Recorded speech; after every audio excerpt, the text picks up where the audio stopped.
Assalamualaikum warahmatullahi wabarakatuh. Alhamdulillah, wassalatu wassalamu ala rasulillah, la haula wa la quwata illa billah, amma ba'd. Saudaraku, puji syukur kepada Allah subhanahu wa ta'ala. Sore hari ini kita dipertemukan kembali. Saat ini saya berada di PT Dirgantara Indonesia, Bandung, Jawa Barat. Dan insya Allah tema kita pada kali ini adalah tentang Islam, sains, dan teknologi. Saudaraku, di awal-awal peradaban Islam tumbuh di Madinah, di mana Rasulullah Muhammad SAW sebagai khalifah pada waktu itu, beliau sangat menekankan sekali akan pentingnya kaum muslimin menguasai sains dan teknologi. Sehingga suatu ketika setelah terjadinya perang Badar yang dimenangkan oleh kaum muslimin dan banyak mendapatkan tawanan, para tawanan itu dibebaskan dengan syarat mengajarkan ilmu pengetahuan kepada 10 orang muslim. Saudaraku, semenjak zaman peradaban Islam, di mana pada masa itu menuai keemasannya, pada masa kekhalifahan Bani Abbasiyah, di mana pada waktu itu Islam sangat menemukan berbagai macam penemuan-penemuan. Salah satunya adalah Al-Khawarizi. Ia adalah seorang ahli hisab, ahli astronomi, dan ia pun menemukan angka 0, di mana saat ini angka 0 tersebut dipakai di segala bidang cabang ilmu pengetahuan dan teknologi. Sedangkan kita tahu di zaman Romawi kuno dan zaman pra-Islam, angka 0 belumlah diketemukan. Barulah pada peradaban Islam ini angka 0 diketemukan. Ada pula ilmuwan Islam yang lainnya, seperti An-Nairuzi, di mana ia mampu menciptakan instrumen-instrumen untuk mengukur jarak udara dan lautan. Subhanallah, sungguh sangat luar biasa. Allah Subhanahu wa ta'ala berfirman di dalam Al-Quran, di mana ayat ini adalah ayat yang pertama kali diturunkan kepada Rasulullah Muhammad SAW. Begitu pentingnya ayat ini, sehingga Rasulullah SAW diangkat menjadi Rasul. Iqra bismi rabbik. Bacalah. Bacalah dengan menyebut nama Tuhanmu. Dari ayat tadi Allah Subhanahu wa ta'ala memerintahkan kepada kita manusia untuk membaca. Tetapi Allah tidak menyempitkan apa yang harus dibaca.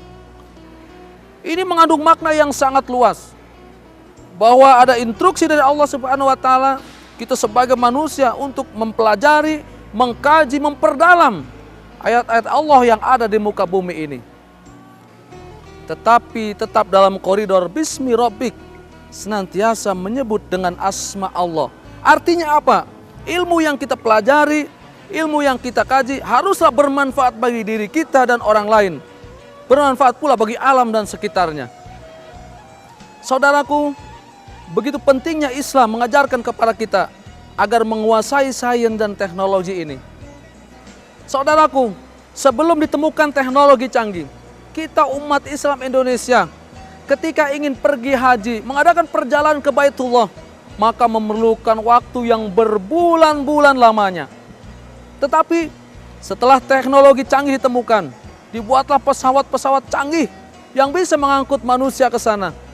Perjalanan dari Indonesia ke Baitullah hanya memakan waktu dengan hitungan jam saja. Subhanallah, luar biasa. Saudaraku yang dimuliakan Allah, begitu pentingnya Islam menekankan agar umatnya menguasai sains dan teknologi. Rasulullah SAW bersabda, "Utlubul ilma walau kana bisin." Carilah ilmu pengetahuan walau sampai ke negeri Cina. Bayangkan, dari hadis tadi kita mengetahui bahwa penekanan Rasulullah sangatlah jelas akan pentingnya mencari menggali ilmu pengetahuan dan teknologi walaupun sampai ke negeri Cina. Ini mengandung makna seruan kepada kita untuk benar-benar menuntut ilmu tersebut, ilmu apapun, agar ilmu itu bisa bermanfaat bagi diri dan orang lain. Saudaraku yang dimuliakan Allah Subhanahu wa ta'ala, pada hakikatnya Allah Subhanahu wa ta'ala memerintahkan kita untuk menuntut ilmu dan mempelajari segala macamnya adalah untuk kebaikan diri kita sendiri. Oleh karenanya, Marilah kita gunakan potensi akal dan pikiran kita ini untuk memperbaiki, memperdalam keilmuan kita, kualitas pengetahuan kita, agar kita menjadi manusia yang berguna, manusia yang hebat, manusia yang bermanfaat. Saudaraku, Allah Subhanahu wa taala berfirman di dalam surat Al-Mujadalah ayat 11. Yarfa'illahu alladhina amanu minkum walladzina utul ilma darajat. Allah Subhanahu wa taala berfirman, Allah akan meninggikan derajatnya orang-orang yang beriman tetapi yang mempunyai ilmu pengetahuan. Ini derajatnya tinggi di sisi Allah beberapa derajat. Potensi akal dan pikiran manusia ini marilah kita pergunakan untuk mengkaji, menggali ilmu-ilmu Allah yang ada di muka bumi ini. Karena pada hakikatnya ilmu adalah datangnya dari Allah Subhanahu wa taala. Mudah-mudahan ada manfaatnya. Wal afu minkum. Wassalamualaikum warahmatullahi wabarakatuh.